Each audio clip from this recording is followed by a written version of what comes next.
ब्रह्मा गुरुर्विष्णू गुरुर्देवो महेश्वरः गुरुः साक्षात् परब्रह्म तस्मै श्री गुरवे नमः. हरि ओम तत्सत. श्री आजे गुरु श्री शंकर महाराज खंदारकर, श्री गुरु काका आणि काका रूप असलेल्या सर्व श्रोत्यांना वंदन करतो आणि आजच्या चिंतनाला सुरुवात करतो.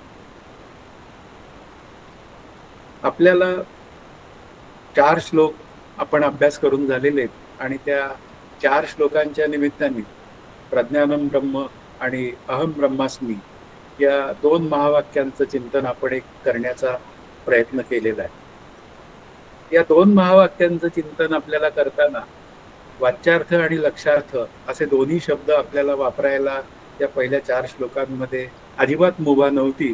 ती 5व्या-6व्या श्लोकापासून आपल्याला मिळणार आहे. कारण अभ्यास करताना अहम ब्रह्मास्मी हा विचार जेव्हा आपल्या अंतःकरणामध्ये रुजायला हवा अशी भाषा बोलली जाते, त्यावेळी तो साक्षीत्व करून या देहाने प्रपंचाचं साक्षीत्व करून या शब्दाचा अर्थ या देहादी प्रपंचाकडे आपण म्हणूया शांतपणे किंवा मिथ्यात्व लक्षणाने बघून हा देहादी प्रपंच मिथ्या आहे आणि त्या संबंधात वैराग्य येऊन मग तो मिथ्यात्व निश्चय झाल्यावर तो आत्मा मी आहे आणि आत्माच ब्रह्मरूप आहे, म्हणजे सर्वांमध्ये तेच तत्व व्यापून आहे, अशा पद्धतीने एक चिंतन करण्याचा एक प्रयत्न केला.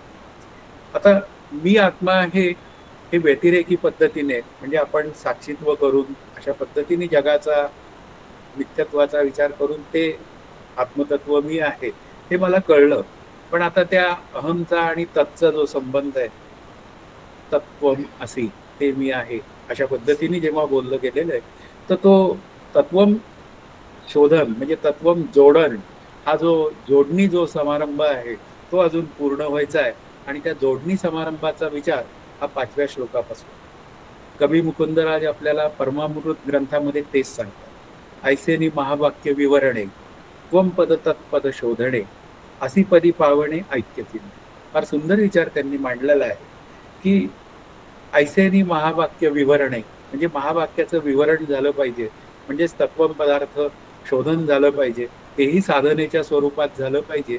ही पण भूमिका आहे. त्वम पद तत्पद शोधणे 5व्या श्लोकापासून आपल्याला त्वम आणि तत्चे वाच्यार्थ लक्षार्थ या भूमिका समजावून घ्यायच्या. आणि मग असी पदी पावण, असी या शब्दाचा अर्थ आहे म्हणजे ते ब्रह्म मी आहे, याचा अर्थ आत्मा मी आहे हा अनुभव येणं आणि त्या आत्माच मी आहे या अनुभवाला अन्वय रूपाने त्याची संगती लागणं.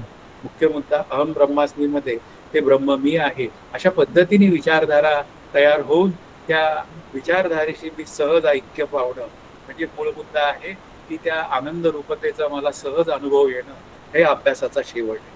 म्हणून या महावाक्य विवरण विचारात जे श्री मुकुंदराज म्हणतात तो विचार मला करणीय होतो. मग आता तत्पदाचा जो अर्थ आहे तो आता 5व्या श्लोकाच्या निमित्ताने आपण चिंतनाला सुरुवात करूया. थोडीशी ती प्रस्तावना मांडण्याचं कारण एकच आहे की साक्षीत्व करायचं म्हणजे मी नक्की काय करतो, किंवा वाच्यार्थ लक्षार्थाने विचार करतो म्हणजे मी नक्की काय करतो. या सगळ्या भूमिका जर मला साधनेच्या दृष्टिकोनात लक्षात आल्या तर माझं साधन हे सुलभतेने चालतं. आणि जेव्हा सुलभतेने स्मूथली, मूळ मुद्दा काय आहे की साधन हे सहज स्लाईड झालं पाहिजे, म्हणजे ते सहज मला कळलं पाहिजे, सहज त्याचा वापर झाला पाहिजे. कुठेही कष्टप्रदता आपल्या अंतःकरणात सिद्ध होऊ नये असं वाटत असेल तर मग हे शास्त्रार्थ थोडेसे समजावून घ्यायचे, ते थोडेसे वापरायचे आणि वापरून मी माझ्या आनंदाशी एकरूप व्हायचं, ही खरी भूमिका आहे. 5व्या श्लोकाचा अर्थ श्री गुरु काका आपले असं म्हणतात. सृष्टी निर्माण होण्यापूर्वी नाम व रूप नसलेले एकमेव व ज्याला दुसरे नाही असे सत असते. मूळ विचार काय आहे? सृष्टी निर्माण होण्यापूर्वी, ही सृष्टी निर्माण होण्यापूर्वी, सृष्टी निर्माण झाल्यावर आणि सृष्टीची समाप्ती. आपल्याला जेव्हा विचार करायची वेळ येते तेव्हा लक्षात ठेवायचं आहे की सृष्टी निर्माण होवो अथवा न होवो, किंवा सृष्टी असो अथवा न असो, असे काहीही विचार जरी आपल्या अंतःकरणामध्ये आले तरी सुद्धा स्वरूप मात्र एकमेव अद्वितीय आहे. ते मात्र कायम आहे आहे आणि आहे. सतेव सौम्य इदम अग्र आसी, अशा पद्धतीने आपल्याला श्रुती सांगते की ते सत होते. आता होते शब्द तुम्ही म्हणाल लगेच मला, अहो सत आहे, आहे आणि आहे. समर्थ असं म्हणतात, असं त्याची असे, आणि असं त्याची असे म्हणताना ते होते असा शब्द कसा श्रुतीने मांडला, तो जगाच्या संदर्भात आहे. म्हणून इथे काय आहे, ते सत असते अशी एक भूमिका मांडली. पण लक्षात ठेवायचं की ते जे सत्तत्व आहे तेच चित्तत्व आहे आणि तेच आनंद तत्व आहे, ते मी आहे आणि ते मात्र आहे आहे आणि आहे. म्हणजे इथे त्याला कालाचं बंधन नाही. ते कालही आहे, आजही आहे आणि उद्याही आहे. ती आहेची जी भूमिका आहे ना, ती मला समजली पाहिजे. आणि ती समजून आता पुढच्या वाक्यात ते असं म्हणतात, आजही ते स्वरूप तसेच आहे. या शब्दाचा अर्थ काय आहे, जरी मध्ये या जगताची निर्मिती झालेली असली सतासत विलक्षण अनिर्वचनीय पद्धतीने, तरी स्वरूपाला मात्र धक्का लागलेला नाही.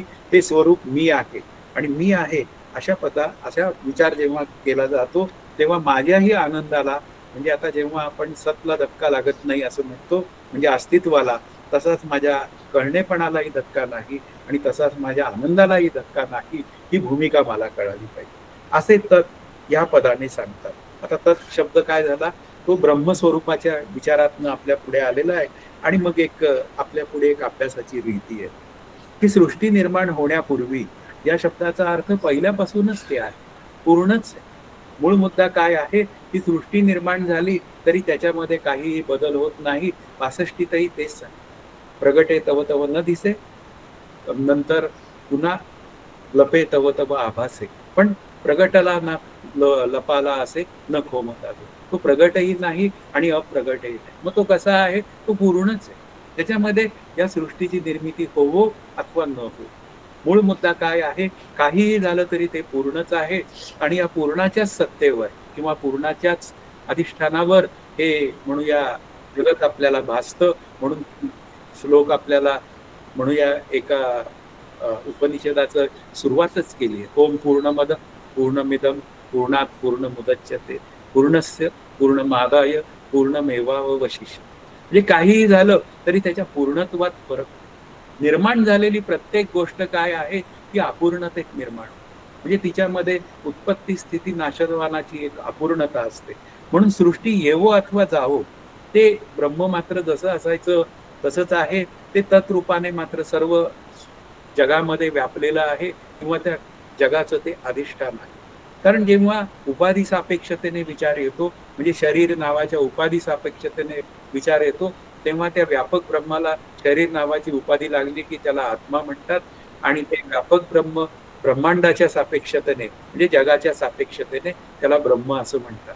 पण वास्तवात ही जी काय विचारधारा जी तयार झाली आहे आपल्या पुढे, ती केवळ आपल्या जीवब्रह्मैक्य ज्ञानाच्या सिद्धीसाठी केली. म्हणजे मूळ मुद्दा काय आहे, आपल्याला तत्वमसीचं चिंतन करण्यासाठी केलेली आहे. आणि ते तत्वमसीचं चिंतन आपल्याला कळलं. मग सृष्टी सांगण्याचा हेतू काय, असा जेव्हा विचार करायची वेळ येते, त्यावेळी तत्पदाचा जो पुढे येणारे वाच्यार्थ 6व्या श्लोकात तो विषय, म्हणजे तत्पदाचं हे मला म्हणूया दिसून कळणारं. मूळ मुद्दा काय आहे की माझ्या 5 ज्ञानेंद्रियांना दिसून कळणारं हे जे काय विचारधारा आहे ना, त्याला सृष्टी असं म्हणतात.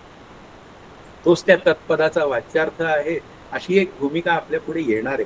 पण आत्ता अजून वाच्यार्थ आणि लक्षार्थ या भूमिका मांडायला सुरुवात झालेली. म्हणून सृष्टी सांगण्याचा विचार कशासाठी आहे, तर सृष्टीमध्ये तेच ब्रह्म व्यापून आहे हे मला अन्वय पद्धतीने कळलं पाहिजे. म्हणजे मी या जगाचा बात करून, जगाला सतासत विलक्षण अनिर्वचनीय मिथ्या ठरवून, जगाविषयी माझ्या अंतःकरणात वैराग्य तयार होऊन, जगाविषयी माझ्या अंतःकरणात अनासक्त वृत्ती तयार होऊन, ती विवेकातनं तयार होऊन, म्हणजे आत्मा सत्य ब्रह्म, ब्रह्म सत्य जगत मिथ्या, अशा पद्धतीने तयार होऊन ही जी विचारधारा आहे ती पुढे, मूळ मुद्दा आहे की ती सृष्टी ही सुद्धा तशीच आहे. म्हणजे या सृष्टीचं अधिष्ठान ब्रह्म आहे. मग तो अन्वयी विचार सुद्धा माझ्या अंतःकरणात म्हणूया बिंबला पाहिजे.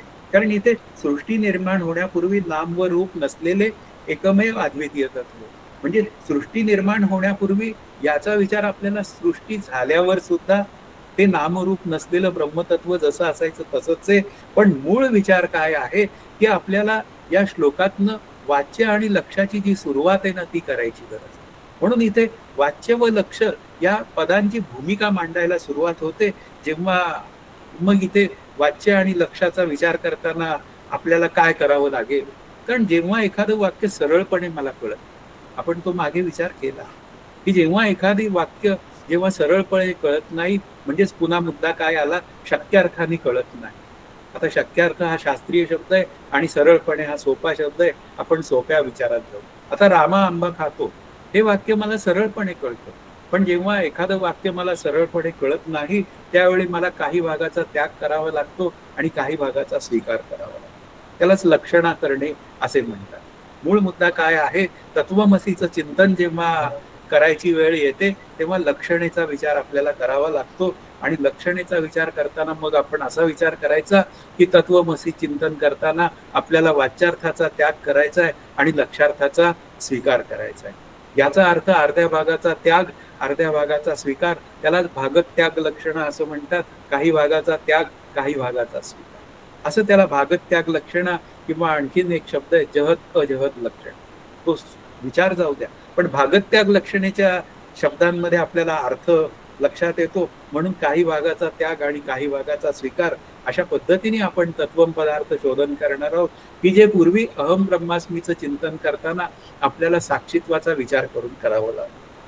मग आता नक्की कशाचा त्याग करायचा, अशी जेव्हा भूमिका आपल्या पुढे येते, त्यावेळी जीवाच्या म्हणूया तत्वम पदार्थ शोधनामध्ये जीवाचा विचार केला.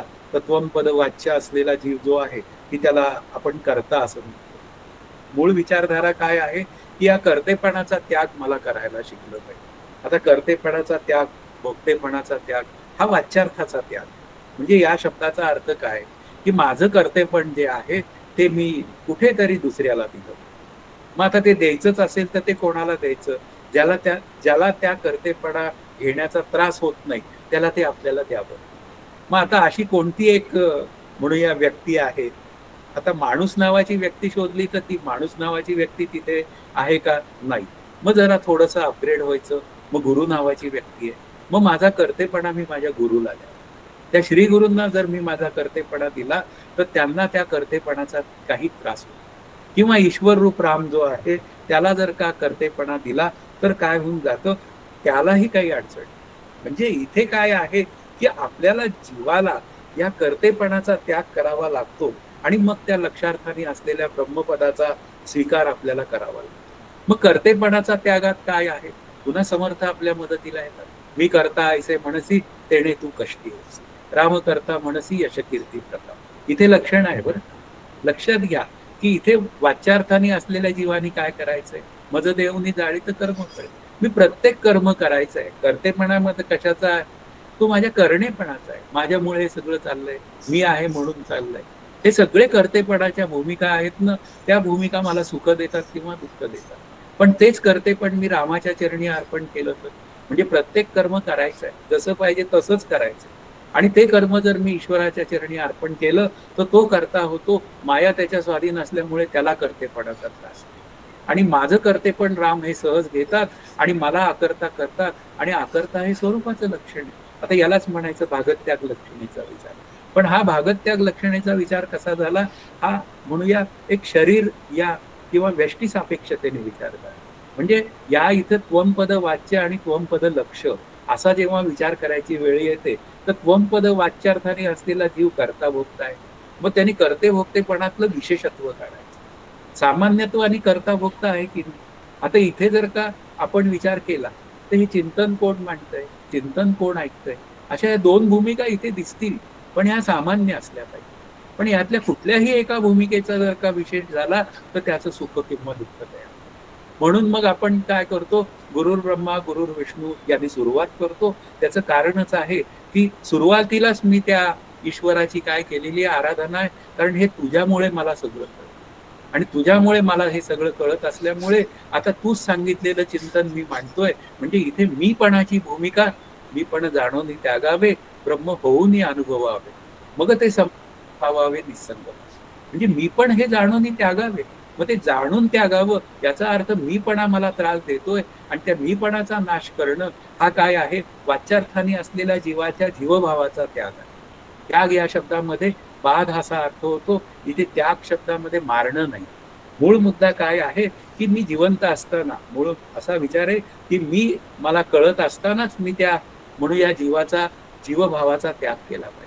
झोपेत जीवभावाचा त्याग सहजच होतो, स्वप्नात अर्धवट असतो. पण मूळ मुद्दा काय आहे? जागेपणी. जागृतीमध्ये मी आनंदाशी एकरूप झालेलो असलो तर मग जागृती, स्वप्नी, पुन्हा सुषुप्ती, तिन्ही ठिकाणी आनंद रूपता माझ्या अंतःकरणात प्रगट होते. म्हणून इथे आपल्याला व्यष्टी आणि समष्टी या दोन्हींचाही बात करावा. कारण जेव्हा या तत्वमसीच्या चिंतनाची विचारधारा आपल्या पुढे येते ना, त्यावेळी त्वमपदाचं वाच्य आणि लक्ष्याचाही विचार करावा लागतो आणि तत्पदाच्या वाच्याचा आणि लक्ष्याचाही विचार करावा. पण या दोन्ही ठिकाणी आपल्याला असलेल्या उपाधींचा भाग आहे. मूळ मुद्दा काय आहे की व्यष्टी सापेक्षतेने मी करता, मी मरणारा, जग सत्य, अशा पद्धतीने माझ्या अंतःकरणात विचार असतात. माझ्यासारखा बुद्धिमान कोण नाही, पुन्हा मी विकारवान असणारा, अशा 5 भ्रांतींचा विचार करणारा सत्यत्वाने, तो मात्र काय आहे, तो या त्वमपदाचा म्हणूया वाच्यार्थ आहे. आणि त्या वाच्यार्थाला मात्र काय करायचंय? साधन करायचंय. मग साधन कोण करतो? अशी भूमिका आपल्या पुढे येते. मग वाच्यार्थाने असलेला जीव साधन करतो आणि लक्षार्थाने असलेला आत्मरूप मी मात्र सहजच आनंदाशी एकरूप असतो. म्हणून इथे काय आहे, या तत्वमसीच्या चिंतनामध्ये काही वाक्यांचा स्वीकार आहे, काही वाक्यांचा या शब्दाचा अर्थ, काही भागाचा त्याग आहे, काही भागाचा पुन्हा स्वीकार आहे. इथे आपल्याला मी ब्रह्म आहे असा जर अनुभव घ्यायचा असेल तर त्या तत्पदाच्या लक्ष्याशी मी एकरूप झालोच पाहिजे. मग तत्पद लक्ष काय आहे? हे सगळे विचार जे काय आहेत ना, ते 6व्या श्लोकापासून आपल्या पुढे येणार आहे. पण त्याची एक थोडीशी पार्श्वभूमी तयार करण्याचा मी एक प्रयत्न केले आणि त्या प्रयत्नातनं आपण आता पुढे मात्र जाणार आहोत त्या 6व्या श्लोकाच्या विचारात. आणि 6वा श्लोक मला काय सांगतो की श्रवण करणाऱ्या जीवाच्या, मूळ मुद्दा काय आहे की श्रवण करणारा. आता श्रवण करणारा कोण आहे? इथूनच सुरुवात झाली की श्रवण करणारा आत्मा श्रवण करतो का जीव श्रवण करतो? कारण आत्मा कसा आहे? अमन, अनेत्र, अप्राण. आणि पुन्हा काय आहे? त्याला कान नावाची गोष्टच नाही. मग तो कसा आहे? तो कानाचा कान. म्हणजे इथे काय आहे? श्रवण करणाऱ्या जीवाच्या, म्हणजे त्याचा अर्थ वाच्यार्थाने असलेल्या जीवाच्या, देह व इंद्रियांपासून अलिप्त असलेली वस्तू आत्मा येथे त्वमपदाने सांगितली जाते. आता त्वमपदाने या शब्दाचा अर्थ त्वमपद लक्षाने सांगितले. म्हणजे इथे काय आहे की जीवाचा वाच्यार्थ काय आहे? श्रवण करणारा जो जीव आहे ना, तो त्या जीवाच्या लक्षणेतला वाच्यार्थ. पण मात्र हे कानाचा कान काय आहे? डोळ्याचा डोळा काय आहे? म्हणजे कळणेपणा जो आहे, म्हणजे कानाला ऐकू येतं पण ऐकल्यानंतर अनालिसिस केलं जातं, ते कशाच्या निमित्ताने आहे? ते स्वरूपाच्या निमित्ताने आहे. आणि ते जे काय कळणे रूपता आहे, ती कळणे रूपता मी आहे. म्हणून इथे काय आहे की सर्व इंद्रियांपासून अलिप्त असलेली, म्हणजे इंद्रियांचा त्यांचा वास्तवात संबंध नसलेली पण कल्पितात संबंध असतो. लक्षात घ्या, कुठल्याही परिस्थितीत संबंध जर का प्रस्थापित करायचा असेल तर ते दोन्ही पदार्थ एका म्हणूया सत्तेतले असावे लागतात. उदाहरणार्थ दूध आणि पाणी, हे दोन्ही पदार्थ काय आहेत? द्रव्य स्वरूपातले आहेत, व्यावहारिक सत्तेतले आहेत. म्हणून दुधात पाणी मिसळून गवळी धंदा करू शकतात, हे लक्षात घ्या. पण त्यांनी असं म्हणू शकत नाही की मी आता दुधात आत्मा मिसळून तुम्हाला देत आहे. अरे, आत्मस्वरूपाच्या सत्तेवरच हे दूध काय झालेलं आहे आपल्याला दिसतं आहे. त्या दुधाची चव मला कळून मला आनंद पण मिळतो आहे. पण त्या दुधाच्या मुळे आनंद मिळत नसून त्या दुधाच्या निमित्ताने माझी अंतःकरण वृत्ती शांत होऊन तो मला आनंद मिळतोय, ही भूमिका मला कळून घ्यायची. म्हणजे वाच्यार्थाच्या त्यागामध्ये काय आहे की विषयजनित सुखे सौख्य होणार नाही. विषयजनित सुखे हा वाच्यार्थातला विचार आणि स्वरूपाचा विचार जो आहे तो मात्र आनंद रूपतेकडे नेणारा विचार आहे. येथे त्वमपदाने सांगितली जाते, अशी या पदाने त्वमचे तत्शी ऐक्य सांगितले जाते.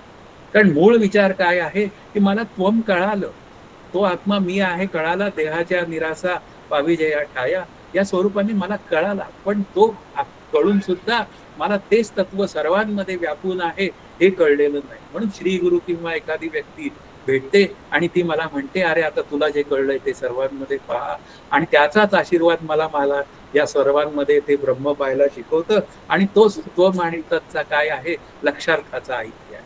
ते लक्षार्थाचं ऐक्य आपल्याला काय केलं पाहिजे? त्याचा अनुभव मुख्य काय आहे? ब्रह्म होऊनही अनुभवावे अशी जी काय समर्थांची भूमिका आहे ना, ती मला कळली पाहिजे. आणि ब्रह्म जर का होऊन मी ते अनुभवलं, म्हणजेच ब्रह्मस्वरूपाशी एकरूप होऊन मी ते अनुभवलं, तर मात्र काय आहे, त्या आनंदाची मला खरी म्हणूया अनुभूती आलेली आहे. आणि इथेच या 6व्या श्लोकाच्या निमित्ताने, बरोबर 6व्या श्लोकाच्या निमित्ताने आता खऱ्या अर्थाने तत्वम पदार्थ शोधन झालेलं आहे. मग आता त्वम पदाचा वाच्यार्थ काय, त्वम पदाचा लक्षार्थ काय, तत्पदाचा वाच्यार्थ काय, तत्पदाचा लक्षार्थ काय, अशा भूमिका मांडायला सुरुवात आता या पंचदशीकारांनी सुरुवात केली. पहिलं अहम ब्रह्मास्मीचं चिंतन केलंय, ते साक्षी या स्वरूपात मांडणी भूमिका तयार करून केलंय. आता मात्र काय केलंय की जो करतो, जो ऐकतो, जो बोलतो, अशा पद्धतीने जो व्यवहार करतो, तर तो काय आहे, तो त्वम पदाचा वाच्य आहे, अशी एक भूमिका त्यांनी मांडायला सुरुवात केली. मग त्वम पदाचं लक्ष काय आहे की त्वम पदाचा लक्ष आत्मा, कूटस्थ, किंवा आणखीन एक तिसरा शब्द आहे, तो मला आता निश्चित लगेच लक्षात येईल, अशा पद्धतीने, किंवा साक्षी चैतन्य. पण या तिन्ही पदांचे अर्थ वेगवेगळे. लक्षात घ्या की शरीर सापेक्षतेने विचार येतो, तेव्हा त्या शरीर सापेक्षतेने म्हणूया अधिष्ठानाला आत्मा असेल. जेव्हा अंतःकरणाचा विचार करायची वेळ येते, त्यावेळी अंतःकरण उपहित चैतन्याला साक्षी चैतन्य असेल. म्हणजे इकडे आत्मा, नंतर बेखबरता सांगायची. समर्थ आपल्याला काय सांगतात की आत्मा बेखबर आहे या सर्वांपासून. आणि बेखबरता जेव्हा सांगायची वेळ येते, तेव्हा तेच आत्मतत्व कूटस्थ रूपाने माझ्या अंतःकरणामध्ये स्थित आहे, अशी भूमिका मांडली जाते. कारण कूट म्हणजे बुद्धी, किंवा कूट म्हणजे आयरण, अशी पण एक भूमिका आहे. मग त्या आयरणीवर जेव्हा एखादा दागिना घडतो, त्यावेळी आयरण ती बेखबर असते. सोन्याचा घडतोय का लोखंडाचा घडतोय का चांदीचा घडतोय, तत्वत आत्मा काय आहे, बेखबर आहे. हे सगळे त्वमपद लक्षाचे अर्थ आहेत, ते मला कळून घेतले पाहिजे. शास्त्र विचारामध्ये असा वेगळेपण आहे, पण पाहायला गेलं तर आत्मा, कूटस्थ आणि पुन्हा साक्षी चैतन्य, हे सगळे एकाच अर्थात हे शब्द. मग आता तत्पद वाच्य काय आहे, तर तत्पद वाच्य ईश्वर आणि तत्पद लक्ष ब्रह्म आहे. मूळ मुद्दा काय आहे, जेव्हा आपल्याला हे म्हणूया बुद्धीत पडलेल्या आत्म्याचं प्रतिबिंब, किंवा मायेत पडलेल्या आत्म्याचं प्रतिबिंब, ब्रह्माचं प्रतिबिंब, अशा पद्धतीने प्रतिबिंब भाव जिथे दिसतो, तिथे मात्र काय आहे, तो त्या स्वरूपाचा, म्हणजे म्हणूया त्या ब्रह्मपदाचा तो वाच्यार्थ, असं आपल्याला लक्षात घ्यायचं. म्हणजे जीव सुद्धा प्रतिबिंबित आहे आणि ईश्वर सुद्धा प्रतिबिंबित आहे. म्हणून जीव आणि ईश्वर काय आहेत, पुन्हा उपाधींनी बांधले राहिलेले. मूळ मुद्दा आहे की जीवाची उपाधी शरीर आहे. आता शरीर आहे असं म्हटलं की स्थूल, सूक्ष्म, कारण आणि महाकारण, या चारही शरीरांचा विचार होतो. आणि ईश्वर सुद्धा काय आहे, समष्टी शरीर रूपाने बांधला गेलेलाच. म्हणजे ईश्वर संपूर्ण या समाजाचं शरीर, संपूर्ण या विश्वाचं शरीर, त्याला समष्टी शरीर म्हणतात. मग जीव आणि ईश्वर हे दोन्ही कसे आहेत, उपाधियुक्त आहेत. मग उपाधी कशी असते, आता तेव्हा असे जे विचार जेव्हा आपल्याला करायची वेळ येते, ती स्वरूपापेक्षा वेगळी असते. लक्षात घ्या, उपाधी काय आहे, हे स्थूल शरीर उपाधी आहे, पण ते आत्मतत्वापेक्षा वेगळं आहे. हे आपल्याला वेगळं करायचंय. जोपर्यंत आपण वेगळं करत नाही, तोपर्यंत आपण शरीराचे धर्म आत्म्यावर घालतो आणि काय म्हणतो, मी शरीर आहे, मी करता आहे, मी भोगता आहे. लक्षात घ्या, तिथे मात्र मला सुख होणं आहे आणि दुःख होणं आहे. मग आता आत्मा शरीरापासून वेगळं करणं, यालाच म्हणायचं त्वमपद लक्षाकडे जाईल. आता शरीरापासून मी वेगळा केला. आत्मा वाच्यार्थाने काय आहे की जीव शरीरधारी आहे, पण लक्षार्थाने मात्र आत्मस्वरूप आहे. मग आत्मस्वरूपाच्या ठिकाणी शरीर नाही, म्हणून काय आहे, शरीरापासून त्याला वेगळं करायचं. या शब्दाचा अर्थ शरीराच्या ठिकाणी असलेला माझा अहंभाव आहे, तो अहंभाव दूर करायचा. यालाच काय म्हणायचं, वाच्यार्थाचा त्याग आणि लक्षार्थाचा स्वीकार. म्हणून इथे आपल्याला शरीर मिथ्या आहे हे सांगण्याचं कारणच ते आहे की त्यामध्ये वाच्यार्थाचा त्याग होतो. म्हणजे त्यामध्ये वाच्यार्थाचा त्याग झाल्याबरोबर त्या शरीरावर असलेलं अधिक ममत्व जे आहे ते माझं दूर होतं. म्हणजे याचा अर्थ शरीराचं भरण पोषण मी करीत नाही का, करायचंय, पण तिथे हे पाहिजेच, ते नकोच, अशा ज्या च लावून ज्या भूमिका असतात त्या सगळ्या निघून जातात. आणि माझा अभ्यास झालाच पाहिजे, माझी उपाधी निरस्त झालीच पाहिजे, अशा पद्धतीने च लावून अभ्यासाकडे लक्ष दिलं जातं. म्हणून इथे जीवाच्या उपाधीचं काय कारण आहे, तर जीवाची उपाधी शरीर रूपाने, अंतःकरण रूपाने पुढे येते. मग अंतःकरण रूपाने पुढे आली की मन, बुद्धी, चित्त, अहंकार. मग मनामध्ये सत्यत्व विचार येतो. मग सत्यत्व विचार आला की सुखी होतो मी, दुःखी होतो. आणि शास्त्र मला काय सांगतं की तू वाच्यार्थाचा काय कर, पुन्हा काय वाच्यार्थाचा त्याग कर. म्हणजेच काय कर, तर वाच्यार्थामध्ये असलेला सत्यत्व भाव तुझ्या अंतःकरणात आहे, तो मात्र तू मिथ्यात्व निश्चयातनं त्या अंतःकरणाला बाधित कर. हे असे संत श्रीगुरु मला शिकवतात. आणि हे काय आता चाललंय ना, ही जी काय विचारधारा अभ्यासाची चालली आहे ना, त्यालाच आपण काय म्हणायचं, तत्वम पदार्थ शोधन. आणि आपल्याला काय करायचंय, त्वमचा तत्शी ऐक्य विचार मांडायचा आहे. म्हणून जीवाला आपल्याला काय करावं लागतं, उपाधीचा बाध करण्याची साधना करावी लागते. आणि ईश्वर मात्र कसा आहे, उपाधीनी काय आहे, बांधला गेलेला नाही, तो नित्य मुक्त आहे. त्यामुळे त्याला उपाधीचा बाध करावा लागत नाही, तो सहजच स्वरूपाशी. मग बाध शब्दाचा अर्थ काय, सतासत विलक्षण अनिर्वचनीय मिथ्या. आता स्वतःहून विलक्षण, लक्षण शब्दाचा अर्थ जुळणार आहे. आता हे शरीर उत्पत्ती स्थिती नाशवान नाही जुळत सच्च्या लक्षणाशी, नंतर सच्चं लक्षण आहे. अशा पद्धतीने जेव्हा मी विचार करतो, तेव्हा मात्र माझ्या आनंदाकडे जाण्याची एक भूमिका तयार करता येते. म्हणून ईश्वर सुद्धा काय आहे, पुन्हा मायेत पडलेलं ब्रह्माचं प्रतिबिंब, म्हणून तो सुद्धा प्रतिबिंबित, म्हणून तो सुद्धा उपाधी सहितच आहे. पण माया नावाची उपाधी त्याच्या स्वाधीन असल्याने तो नित्य मुक्त आहे, म्हणून त्याला स्वरूपाचा सतत अनुभव आहे. पण मी अविद्येच्या उपाधीने ग्रस्त असल्यामुळे मला त्वमपदाचं संशोधन करावं लागतं, तत्पदाचं संशोधन करावं लागतं. त्याला मात्र नाही करावं, मला करावंच लागतं. आणि मला करावं लागतं म्हणून मला काय करावं लागतं, अभ्यासाची एक रीती डेव्हलप करावी.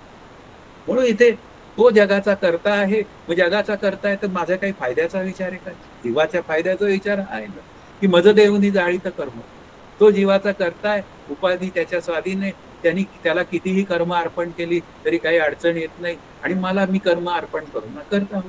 म्हणजे कितीतरी आपल्या सगळ्या फायद्याच्या गोष्टी या तत्वम पदार्थाच्या निमित्ताने आपल्या पुढे मांडलेल्या आहेत. म्हणून इथे हा जो कर्ता भाव संबंध आहे ना, तो रामाला अर्पण करायचा, म्हणजेच पुन्हा जीवाने पुन्हा काय करायचा, वाच्यार्थाचा त्याग करायचा. या शब्दाचाच अर्थ मी माझ्या कर्ते भावपणाचा, मी माझ्या पुन्हा काय आहे, मी बुद्धिमान, अशा पद्धतीने मी विचार मांडतो. मी काय म्हणूया, जगाला सत्य समजतो, मी शरीराला सत्य समजतो. या सर्व भावांचा या शब्दाचा अर्थ या सर्व अंतःकरणातील विचारांचा त्याग हा काय करतो, हा मला त्वमपद लक्षाचा अनुभव आणून, म्हणजेच ते कुटस्थ चैतन्य मी आहे असा अनुभव आणून देतो. त्याला बाध समानाधिकरण म्हणतात शास्त्र भाषेत. की या जीवादी काय करायचं, की देहाला शरीराला मिथ्या ठरवायचं, देहाचा बाध करायचा आणि मी माझ्या आनंदाशी एकरूप व्हायचं. अधिकरण शब्दाचा अर्थ ऐक्य. म्हणून इथे जीवाने उपाधीचा निराश केला असता आत्मा मी आहे असा अनुभव येत असेल तर तो कसा येतो. मूळ मुद्दा आहे, आपल्याला प्रत्येक गोष्ट क्लिअर असली पाहिजे. मी श्री साखरे महाराजांकडे हे सगळे विचार शिकलो, शास्त्र विचारसागरच्या निमित्ताने. आणि त्यांनी प्रश्नोत्तर रूपात आम्हाला सगळा विचारसागर पाठ वर्गात शिकवला. तो आमच्या अभ्यासाला फार उपयुक्त. श्री गुरु काकांनी तर आम्हाला शिकवलं, तो ऍप्लिकेशनच्या विचारांचा भर होता. आणि इथं शास्त्र विचारातल्या प्रत्येक शब्दाचा काय आहे अर्थ लावण्याची एक भूमिका. म्हणून इथे मी आत्मा आहे हा अनुभव येतो तर कसा येतो. मग त्यासाठी आपल्याला पुन्हा श्री ज्ञानदेवांना शरण जावं लागतं. आणि श्री ज्ञानदेवांची ओवी असं म्हणते, परतोनी पाठ मोरे ठाके, आपण या आपण पै देखे, देखत ठेवो वळथे म्हणे तत्वते. इथे मी तत्वम पदार्थ शोधन सांगतोय, त्यातलं त्वम पदार्थ शोधन पहिलं सांगतोय. आणि त्वम पदार्थ शोधनामध्ये पुन्हा वाच्यार्थाचा त्याग आणि लक्षार्थाचा स्वीकार आहे. आता मी ध्यानाला बसलो असता, मुख्य मुद्दा आहे दोन प्रकारे, एक ध्यान पद्धतीने आणि एक आत्मा अनात्म विचार पद्धतीने आपल्याला मी आत्मा आहे हा अनुभव येण्याची व्यवस्था आहे.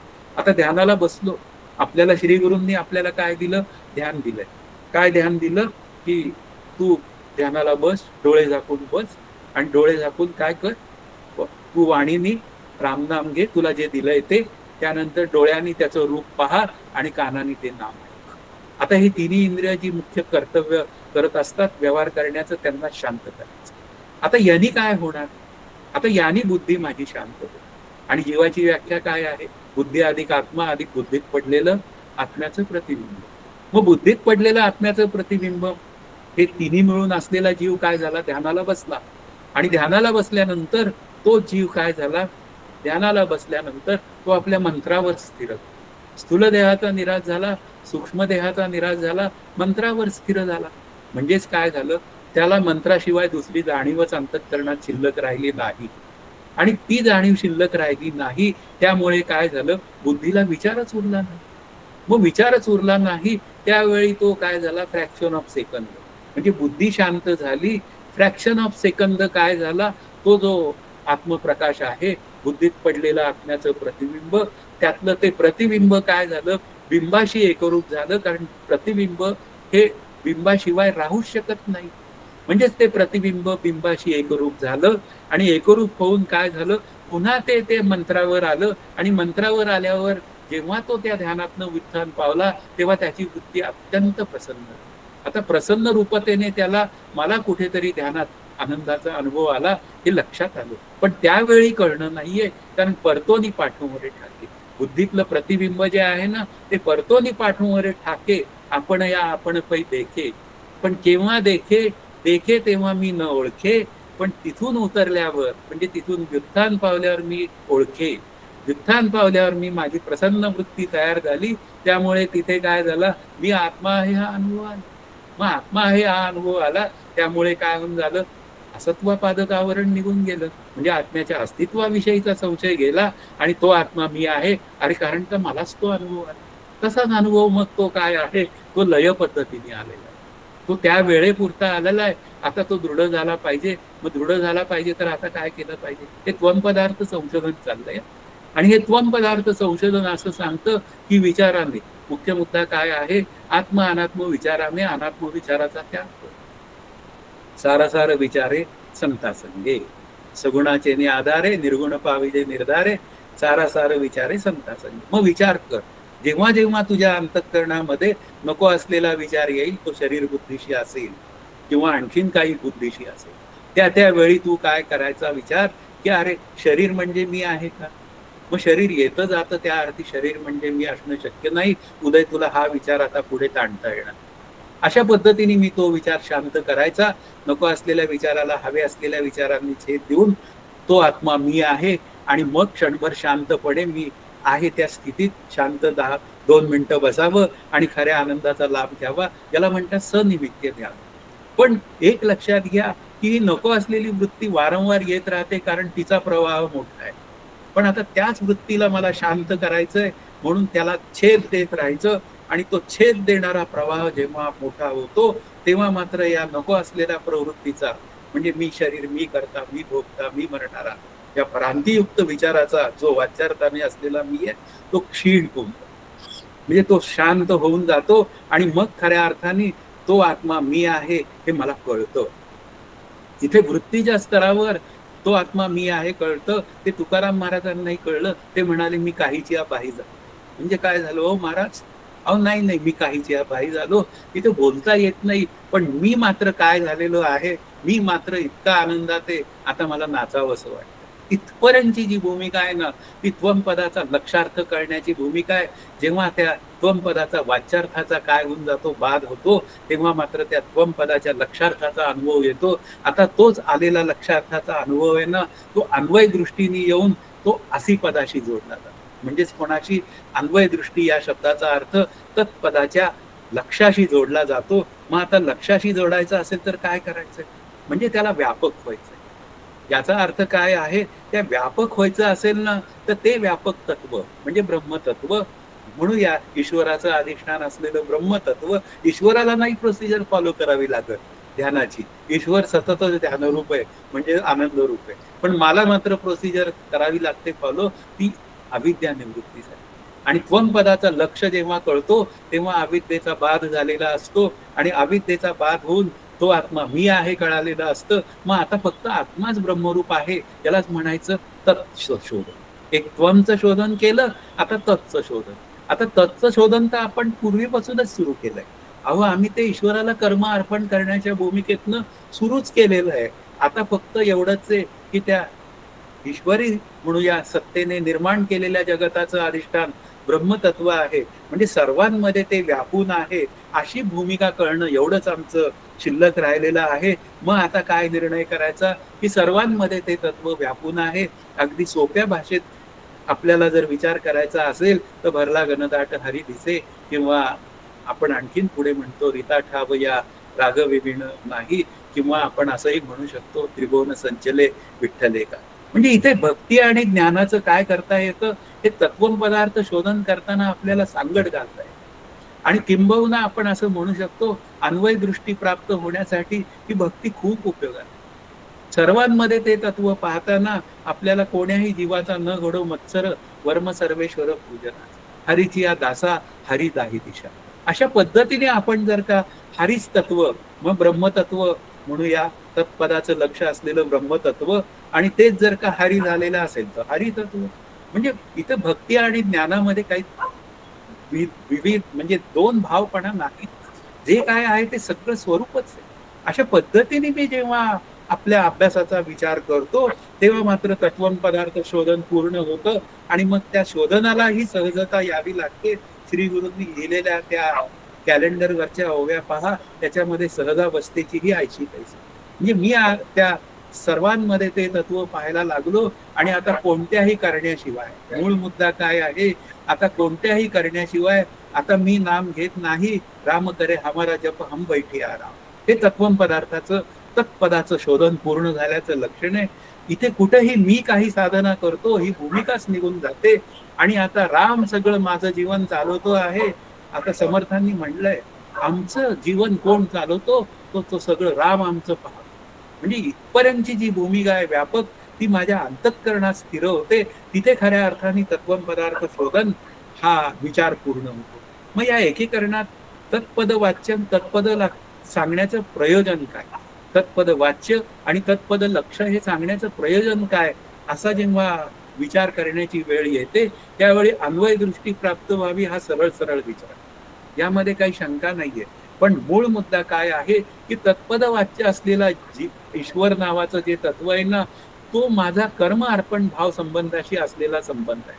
म्हणजे ईश्वराच्या आज्ञा पाळायच्या आणि ईश्वराला मी माझी सगळी कर्म अर्पण करायची. विधी ते पाळीत, निषेधा ते गाळीत, आणि मज देवनी जाळीत कर्म फळे. आणि त्या ईश्वराच्या आशीर्वादाशिवाय माझं तत्स्वरूपाशी म्हणजे तत्पदाच्या लक्षाशी ऐक्य होत नाही. हे खरं तत्वंचं ऐक्य आहे की त्वम पदाने मी आत्मा आहे हे मला कळलं. आता आत्माच ब्रह्मरूप आहे, याला मुख्य समानाधिकरण म्हणतात.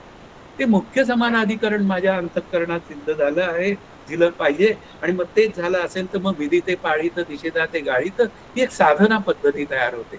मग ती पाहिलं तर त्याच्यामध्ये तत्वम पदार्थ शोधन नाही काय. अशा पद्धतीने आपण प्रत्येक ठिकाणी तत्वम पदार्थ शोधनाचा विचार करू शकतो.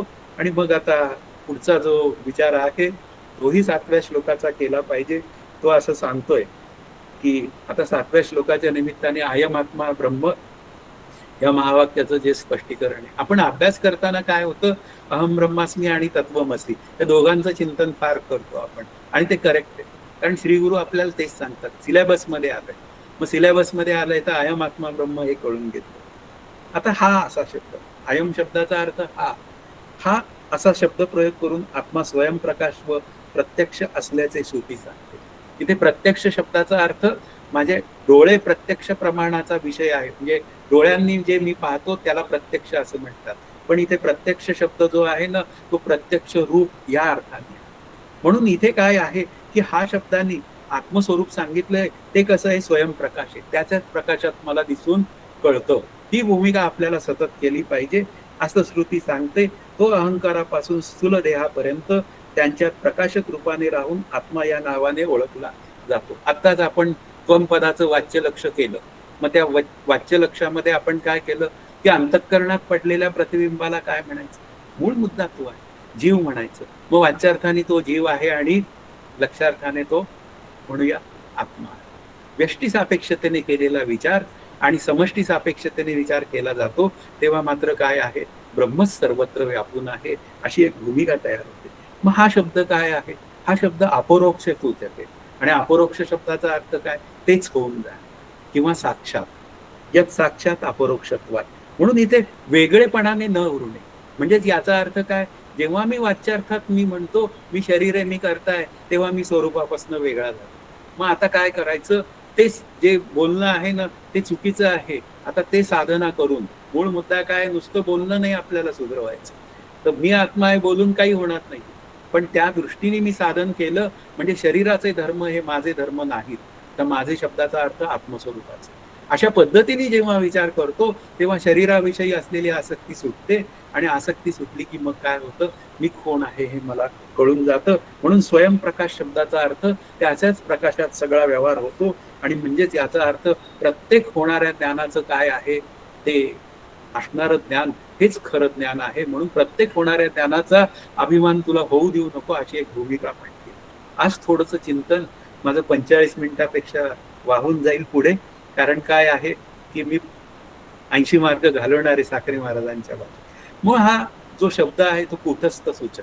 कूटस्थ शब्दाचा आपण विचार केलेला आहे की बेखबर वृत्ती आपल्याला समजावून सांगायची आणि तो कूटस्थ चैतन्य रूप असलेला मी मात्र कसा आहे, तो मी आहे, ही भूमिका आपल्याला कळली पाहिजे.